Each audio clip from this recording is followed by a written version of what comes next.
A particle starts oscillating from its equilibrium position. Equation नहीं यार, equilibrium position मतलब कौन सी होती है? Mean position with time period t. Determine ratio of Ke and Pe at t equal to t by 12. अब देखो, जिन लोगों को वो अपना सर्कल वाला पार्ट याद है उनको तुरंत ध्यान में आ जाएगा t by 12 में मीन पोजीशन के बाद पार्टिकल कहाँ पर रहेगा, कहाँ पर रहेगा?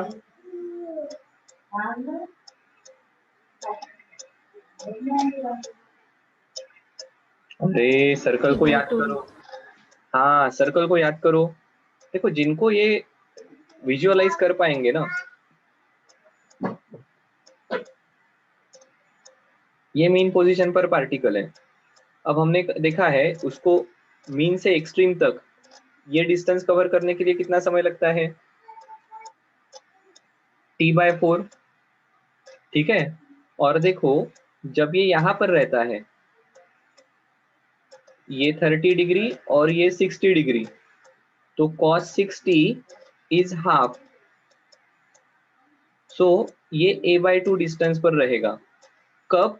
जब इसने अगर मीन पोजीशन से शुरू कर रहा है मतलब यहाँ से 30 डिग्री का एंगल कवर किया तो, या एक्सट्रीम से शुरू कर रहा है तो यहाँ से 60 का एंगल कवर किया तो। अब आपको पता है ये डिस्टेंस कवर करने के लिए लगने वाला टाइम कितना है? t/6, यहाँ पर t/12। ऐसा मैं क्यों कह रहा हूँ? क्योंकि देखो ये 30 हो जाएगा, ये भी 30 है, ये भी 30 है। सर्कल की सर्कुलर पाथ पर पार्टिकल की जो मोशन है it is UCM, uniform circular motion. So equal angle cover करने के लिए इक्वल टाइम लगेगा। सो t/4 में 90 होता है तो 30 के लिए t/12 लगेगा। तो इस 30 के लिए t/12, इसके लिए t/12, इसके लिए t/12, सो ये total t/12 plus t/12 t/6। So mean position से हाफ डिस्टेंस आने तक उसको लगने वाला समय रहता है t/12। एक्सट्रीम से हाफ डिस्टेंस कवर करने तक जो समय रहता है इट इज t/6। क्या सही है? This is one of the way. दूसरा तरीका क्या है इसे समझने का? देखो ये ध्यान में आ गया तो उसकी डिस्प्लेसमेंट ध्यान में आ गई, डिस्प्लेसमेंट ध्यान में आई तो के और पी आप आराम से निकाल सकते हो। देखो मैं कहता हूं यहाँ पर अब के और पीई कितनी रहेगी? Ratio of K to PE, this is half. जैसे यहाँ पर मैंने लिख लिया, मुझे पता है at t/time t/12 if particle starting from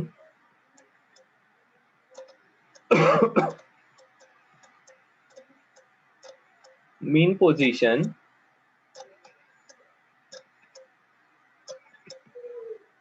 it will be at a/2. So kinetic energy half k a square minus x square upon half के एक्स स्क्वायर, यह आ जाएगा हाफ के ए स्क्वायर माइनस a/2 का square, a square by 4, a square minus a square by 4, 3a square by 4, half के x का square a/2 का square, a square by 4। क्या cancel हो रहा है? हाफ के उड़ गया, 4 4 उड़ गया, a स्क्वायर उड़ गया, रेशो आ गया 3:1। क्या सही है क्या? हाँ सर बिल्कुल सही है। Sir is there any other way? हमें ये सब समझता नहीं है। देखो दूसरा तरीका क्या है, दूसरा तरीका रहेगा at t equal to capital t/12 and particle starting from, कहां से शुरू कर रहा है? मीन पोजीशन या इक्विलिब्रियम पोजीशन। हमारा रिलेशन हो जाएगा x of t equal to a cos omega t plus pi. Pi कितना रहेगा यहाँ पर? तो ये बन जाएगा a cos π/2 plus omega t। क्या सही है क्या? हाँ सर बिल्कुल सही है। अब क्या हो जाएगा, ठीक है। अब देखो हाँ, इस पार्टिकल को मैं इस प्रकार से घुमा रहा हूँ। सो 90 प्लस थीटा आपको पता है ये हो जाता है साइन थीटा, साइन आ जाएगा माइनस। सो सो एक्स की वैल्यू आ जाएगी minus A sine omega is 2 pi by T into छोटा टी क्या है, t/12। कितना आ जाएगा ये, पाई बाई 6। पाई बाई 6 मतलब, पाई बाई 6 मतलब कितने degree, 30 degree. 30 degree, sine 30 half 1/2। Half, मतलब ये आ जाएगा -a/2। एक्स की वैल्यू आ गई -a/2, मतलब यहां पर पार्टिकल है तो t/12 समय के बाद ये इस साइड में यहां पर पहुंचा होगा, ये इसका प्रोजेक्शन हो जाएगा and this distance will be x equal to -a/2। Sir आपने यहाँ पर लेफ्ट क्यों लिया, क्योंकि देखो मैंने क्या कहा, पाई/2 plus omega t, left hand side में एंटी क्लॉकवाइज एंगल पॉजिटिव होता है ना, इसलिए प्लस ओमेगा टी किया पाई में। सो टोटल एंगल मतलब पार्टिकल यहाँ पर पहुंचा होगा। ठीक है, दोनों प्रकार से आप इसे कर सकते हो। देखो एक्स की वैल्यू आ गई, एक्स की वैल्यू आ गई क्या हमारी, देखो तो जरा, यहाँ पर कितनी थी, a/2, यहाँ पर -a/2। रेशियो ऑफ के ई टू पी, के ई और पी का ही पूछा है ना, हाफ के ए स्क्वेयर -x² अपॉन हाफ के x²। अब -a/2 का स्क्वायर क्या आने वाला है, a²/4। सही है,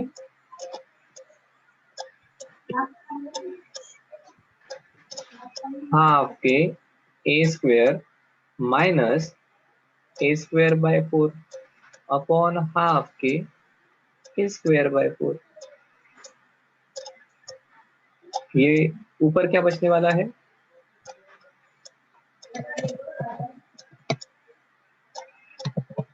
ऊपर बचेगा हाफ के 3a²/4 अपॉन हाफ के a²/4। डैडी, रेशो क्या आने वाला है, डैडी 3:1। 2 मिनट यार। क्या सही है क्या, दोनों प्रकार से आ जाएगा ये, सही है। ये देखो यहाँ पर विजुअलाइजेशन कुछ भी नहीं है, दिस इज प्योर मैथमेटिक्स। अगर मैथ्स भी अपना स्ट्रांग है या अपन समझ रहे हैं हमें क्या करना है, तो भी आंसर आएगा। और अगर आपको समझा है तो फिर तो काम बहुत ही आसान है। जैसे कहा हवा में कैलकुलेशन कर सकते हो, हवा में कैलकुलेशन किया आपने। जाए आगे, यस सर। अब देखो नेक्स्ट क्वेश्चन बड़ा अच्छा क्वेश्चन है, इसको बिना कागज पेन को हाथ लगाए आपको सॉल्व करना है। क्वेश्चन जरूर लिख लेना। In SHM find the ratio of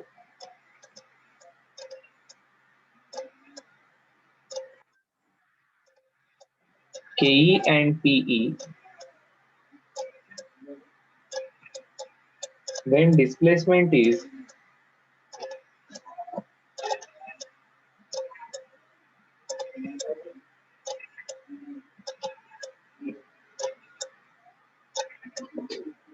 half of amplitude।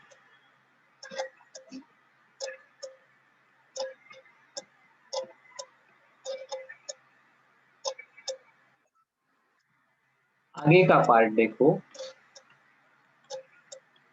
what fraction of total energy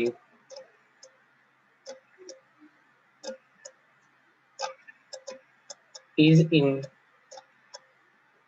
KE and PE। देखो क्या कहा है, इन SHM find the ratio of kinetic energy and potential energy when displacement is half of amplitude। मतलब the value of x equal to कितनी है, half of amplitude a/2, ke और pe का ratio बता दो कितना आएगा।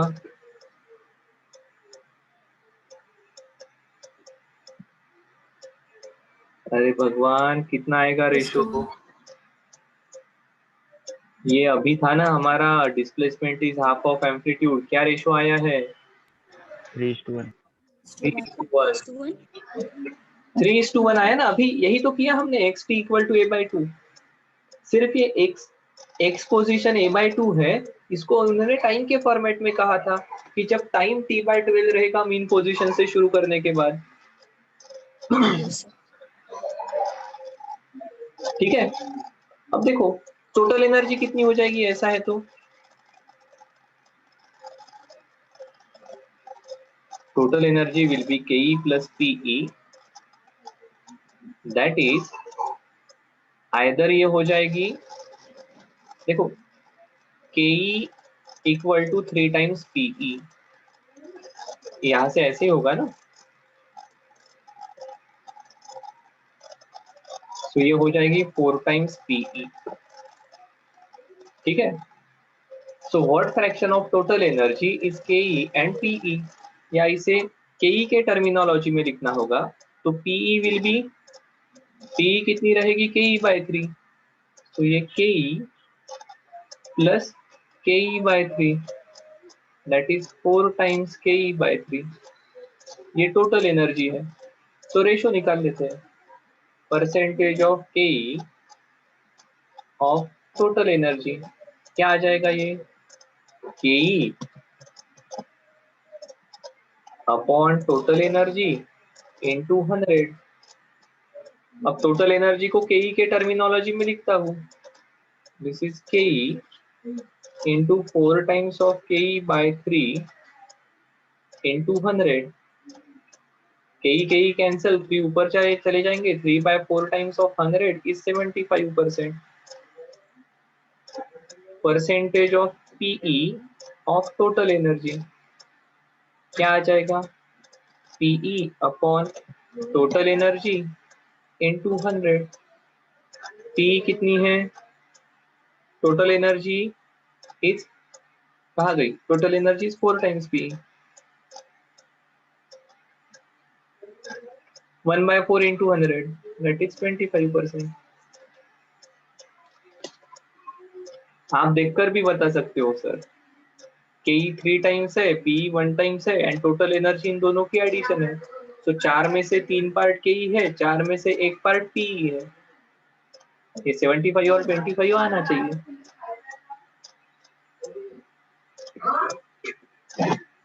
शायद से आप में से कुछ लोगों को लग रहा होगा सर आपको ये सब इतना ऑब्वियस क्यों लगता है, हमें ऐसा कब लगेगा, हमें कभी कभी ये ध्यान में नहीं आता है।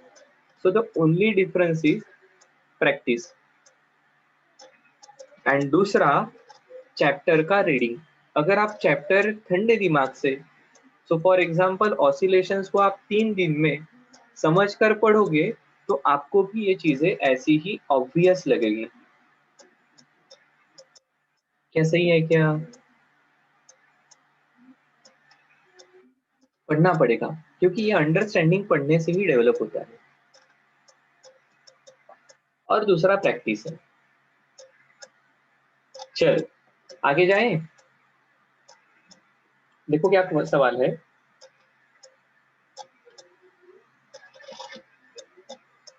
a block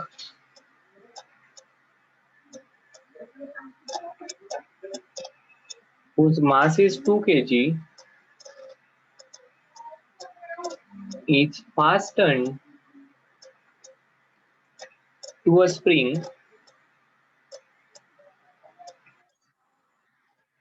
whose spring constant is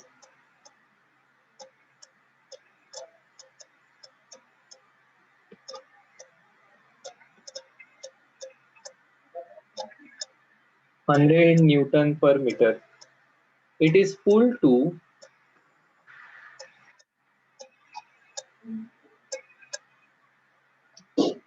0.1 meter over a frictionless surface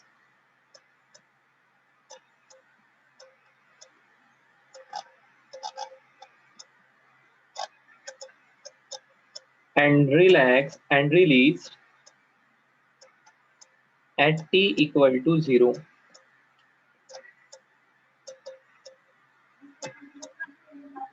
Calculate Ke of block when it is 0.05 meter away from mean position.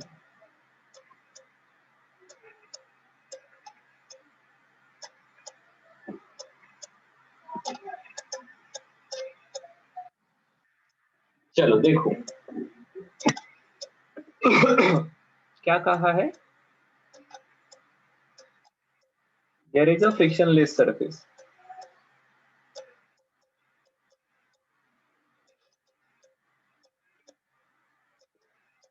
यहाँ एक रिजिड सपोर्ट है और इस रिजिड सपोर्ट को एक स्प्रिंग के साथ एक मास अटैच किया है.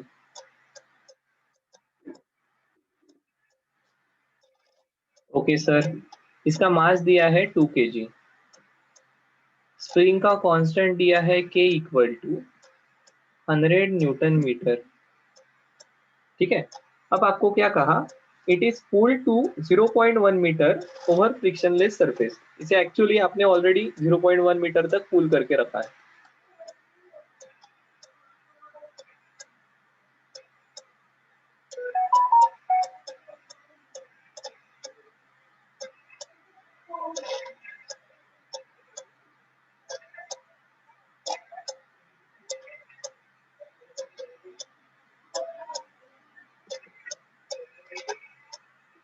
ठीक है, अब आपको कहा है जब ये ब्लॉक यहाँ पर मतलब कितना 0.05 मीटर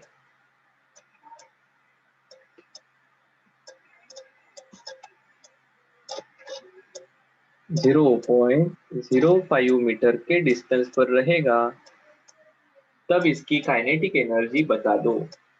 कितना खींचा है और इसको 0.1 मीटर. सो बताओ क्या क्या इंफॉर्मेशन आपको यहाँ से पता चले. क्या आपको एम्पलीट्यूड पता चलेगा? क्या कितना है एम्पलीट्यूड?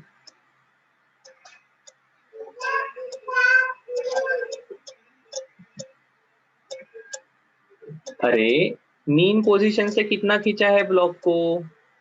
0.1 मीटर. वहां से छोड़ दिया तो ब्लॉक कहां पर जाएगा? सो ये वापस अपने मीन पोजीशन की तरफ जाएगा. सो इसकी maximum displacement from mean position is amplitude. वो कितना है?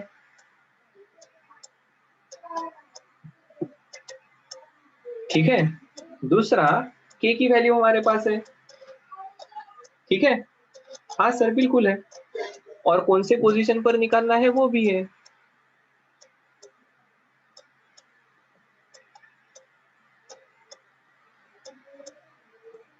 क्या लगेगा के निकालने के लिए? के इक्वल टू हाफ के ए स्क्वेयर माइनस एक्स स्क्वेयर. क्या सही है?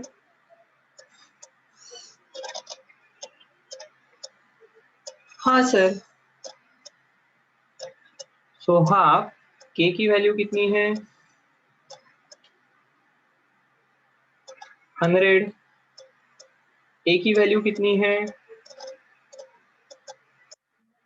0.1 का स्क्वायर. एक्स की वैल्यू कितनी है? 0.05 का स्क्वायर.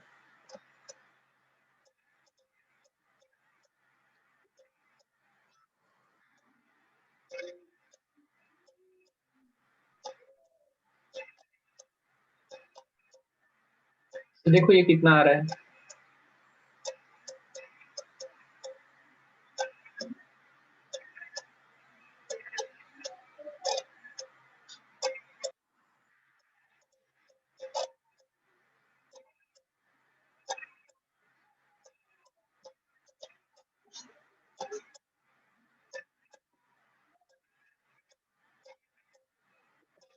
कितना आ जाएगा आंसर, हाफ इंटू 100 इंटू 0.0075।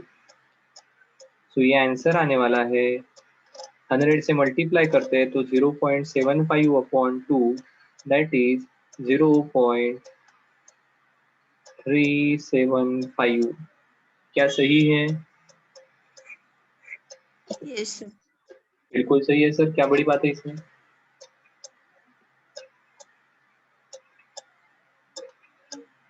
आया है पक्का ध्यान में। सो अगेन जैसे मैं आप सभी लोगों को वो मैकेनिक्स के शुरुआत के क्वेश्चन जो थे ना, वहां पर इंसिस्ट करता था कि can you draw diagram, can you draw the diagram from the information given in the question। so basically again basic level पर आते हैं, क्या आपको क्वेश्चन को पढ़ना आता है क्या? अगर आप क्वेश्चन को पढ़ पाते हो तो आपके पास ये इंफॉर्मेशन आ जाएगी, और फिर काइनेटिक एनर्जी निकालनी है तो फिर आपका फॉर्मूला काम में आएगा। यहाँ से शुरुआत नहीं हुई है, हाँ क्वेश्चन की या आंसर की शुरुआत यहाँ से हुई है। क्या क्वेश्चन में दिए हुए इंफॉर्मेशन से आप ये डायग्राम निकाल सकते हो क्या? अगर ये आता है तो हम आगे जा पाते हैं, ठीक है। एंड हेंस अपना एक क्या कहते हैं, वो टैगलाइन होती है ना, वैसे अपनी टैगलाइन है। क्या है टैगलाइन? एक चीज मैं आपको बार बार बोलता हूँ, क्या है वो, कोई बता सकता है मुझे? You should meditate on the question. Question के ऊपर मेडिटेट करना शुरू करो, सिर्फ और सिर्फ क्वेश्चन के बारे में सोचना। आंसर, फॉर्मूला, मार्क्स सब कुछ भूल जाओ, क्वेश्चन पे मेडिटेट करना शुरू करो। You should meditate on the question, आपका काम हो जाएगा।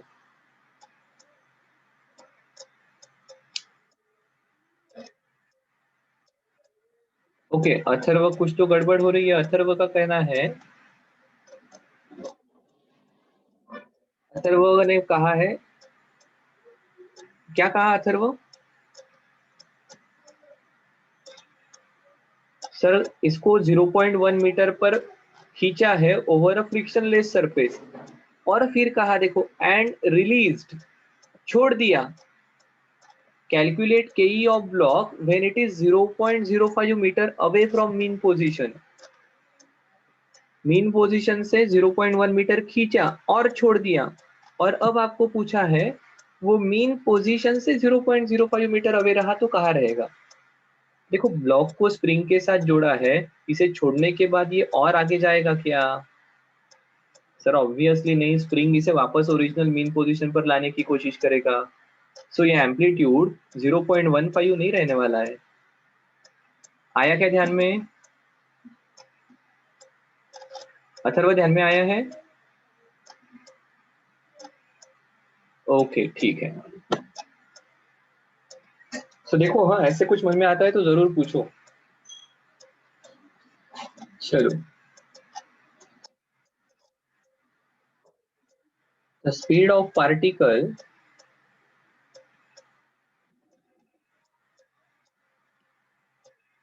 executing SHM with amplitude of 5 centimeter is 3 centimeter per second at a distance of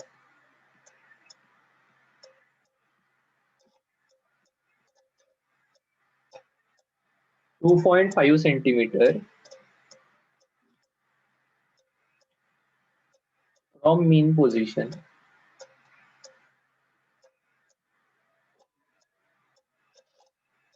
what will be its speed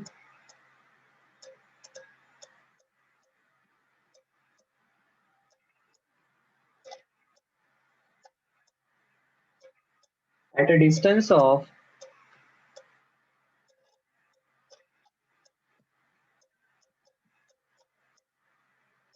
2.5√3 centimeter from mean position.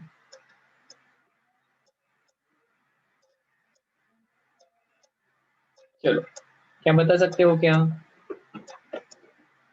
देखो एक पार्टिकल SHM परफॉर्म कर रहा है, कितना एम्पलीट्यूड है? 5 सेंटीमीटर का, ठीक है। और उसकी स्पीड, जब ये पोजीशन उसकी कितनी दी है, जब ये मीन पोजीशन पे है 2.5 सेंटीमीटर पर जब रहता है तब स्पीड है 3 सेंटीमीटर पर सेकंड। तो आपको किसी दूसरी पोजीशन पर 2.5√3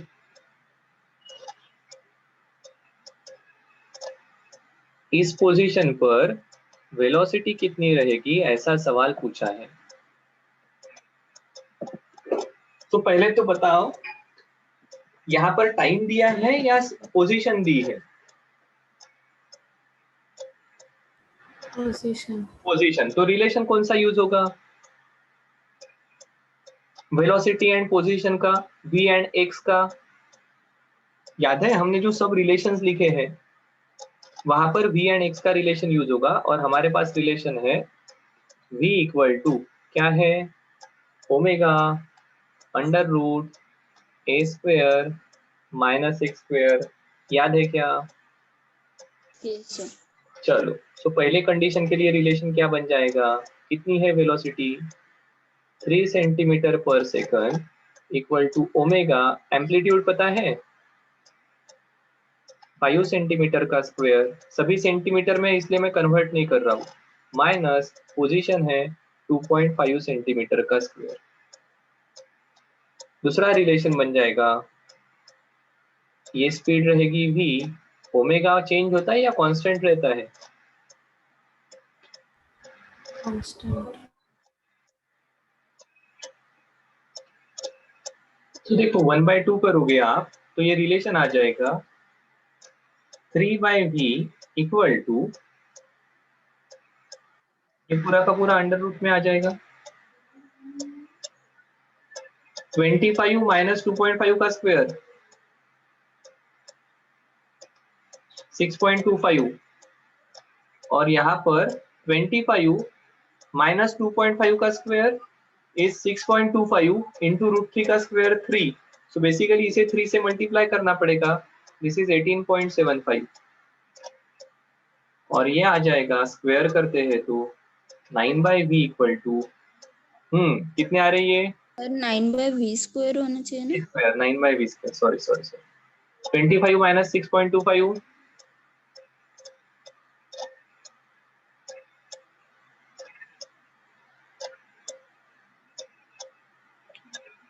क्या सही लिखा है? हाँ सर बिल्कुल सही लिखा है, ठीक है। अब ये 6.253 है तो आपको ये ध्यान में आ जाएगा, this is 3/1, so v square equal to 9/3, सही लिखा है क्या? तो v की वैल्यू हो जाएगी √3 सेंटीमीटर पर सेकंड। क्या लॉजिकली सही है क्या? देखो तो ये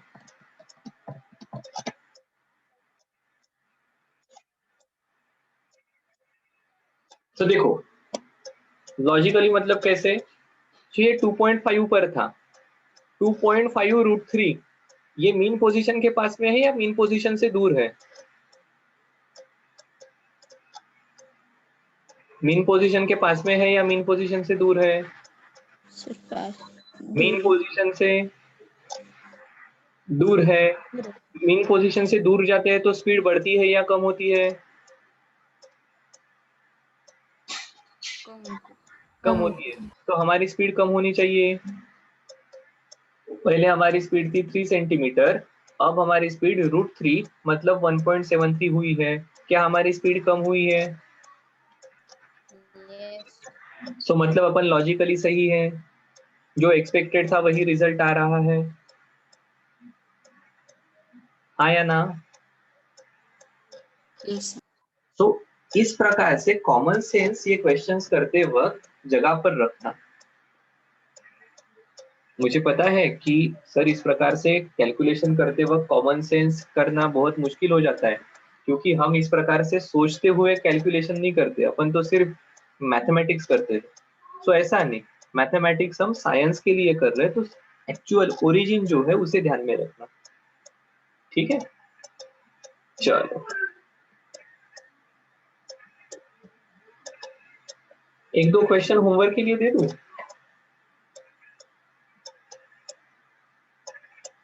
देखो एक क्वेश्चन है,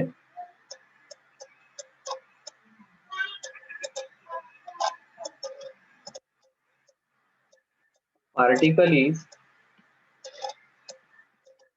executing SHM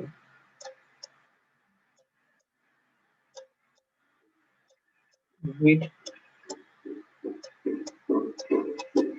amplitude of 0.2 meter.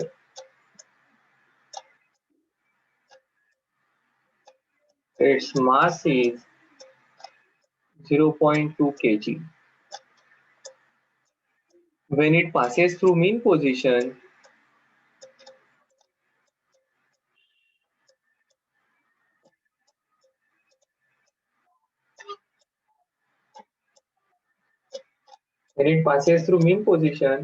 its KE is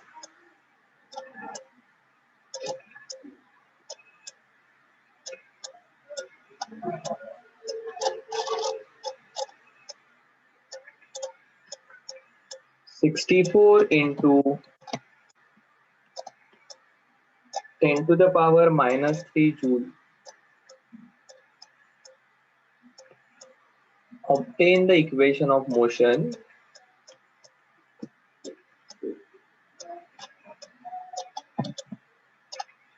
if phi equal to pi by 4.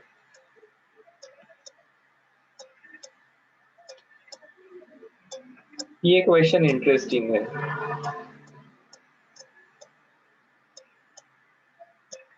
A spring balance has a scale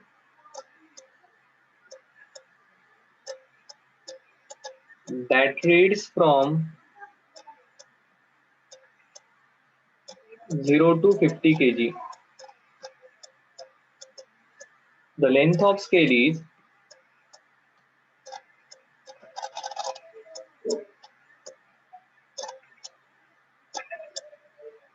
20 centimeter. A body is suspended from balance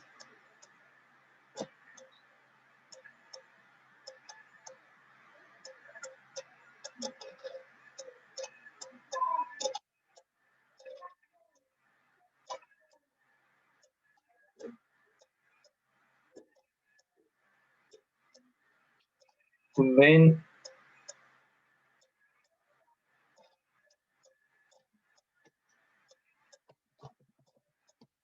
balance oscillates with time period of 0.6 seconds. Find its weight.